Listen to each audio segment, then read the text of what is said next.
পুজোর চাঁদা 10 টাকা 10 টাকা 10 টাকা 10 টাকা দাও বলি, 10 টাকা দাও দাও দাও। এই দেখো, আমরা তোমাদের মণ্ডপে যাবো না, আর আমরা এবারে পুজোর চাঁদা দেবো না। আগের বারের পুজোর চাঁদাতে তোমরা মাছ মাংস খেয়েছো। দেখো বৌদি, আগেরবারের কথা আগেবারে থাক, এইবারে আমরা নতুন করে ক্লাব খুলেছি, যে ক্লাব থেকে আমরা সরকার থেকে টাকা পেয়েছি, আমরা দারুণ করে পুজো করবো। সরকার যদি টাকা দিচ্ছে, তাহলে আমাদের থেকে চাঁদা নেওয়ার কি দরকার? বৌদি, ওটা পুজোর টাকা আলাদা, এটা মজা মস্তির টাকা আলাদা। মস্তি তো হয় না ঠাকুরপো, তোমার দাদার সাথে যাই, আবার দাদার সাথেই চলে আসি, শুধু হাতে একটা ধরিয়ে দেয়। কি ধরি দেয়? Egg roll.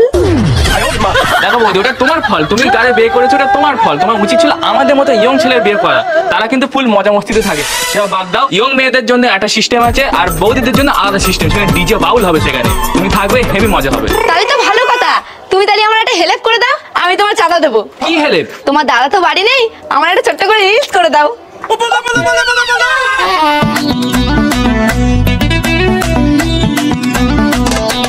কোকিল ডাকে কুহু বন্ধু তুমি কত দূর, তোমারে না পাইলে মনটা হইবে সুরমাসুর। মন কাড়িয়া নিছে বন্ধু তোমার বাঁশির সুর, বিয়ার আগে বৌমা ডাকটা লাগে যে মধুর।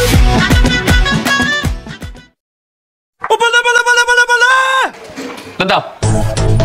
ঠিক আছে, চাঁদা সন্ধ্যাবেলা দিচ্ছি।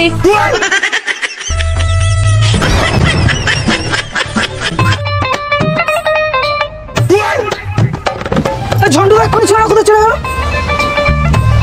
বাবা তো নেই বাড়িতে।